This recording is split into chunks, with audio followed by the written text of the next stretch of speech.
Ilagay ang slice na cheese. Pagdikitin din tsaka i-roll.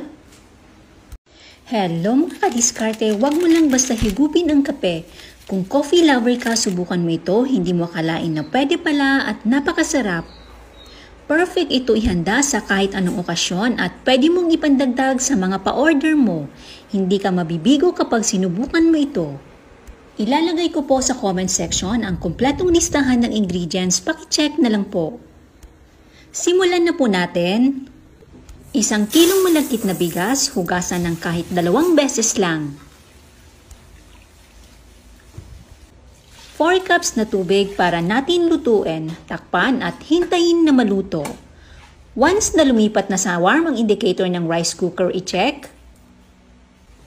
3 1/2 cups na gata at 2 cups na puting asukal. Maglagay din ng 1 teaspoon na asin pang balance sa tamis at 100 grams or 2 packs coffee choco flavor.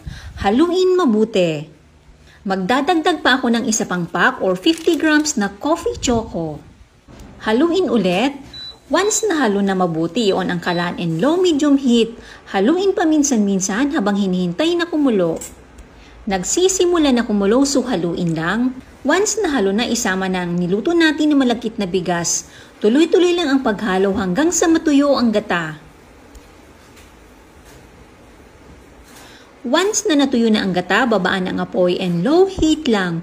Tuloy-tuloy pa rin ang paghalo hanggang sa lumabas ang mantika ng gata at yung mahirap na haluin at masyado ng sticky ang biko.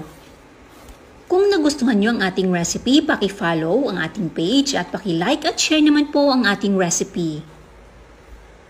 Kapag ganito na ang consistency, luto na ito, i-off na ang ating kalan, i-set aside at hintayin na lumamig. Once na lumamig, mag-scoop ng 1/2 cup. Na-blanch ko ito na dahon ng saging, pwede din naman idarang nyo sa apoy. Ilagay ang biko sa gitna, then i-flatten ng pa-rectangle. Once na flatten na, ilagay ang slice na cheese. Pagdikitin din tsaka i-roll.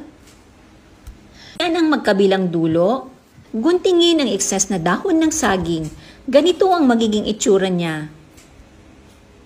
I-cut sa half para mas maganda tignan.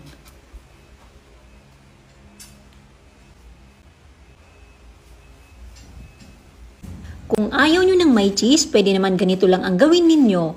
Lagyan nyo lang ang latik ng ibabaw. Hindi ko na pinakita ang pagluto ng latik. 1 can or 400 ml na coconut cream ang ginamit ko sa latik.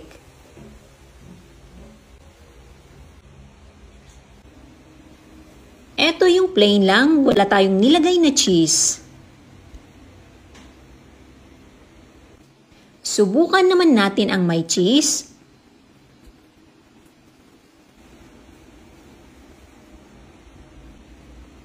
Mas preferred ko yung may cheese, mas masarap siya kasi nababalance ng cheese ang tamis ng biko.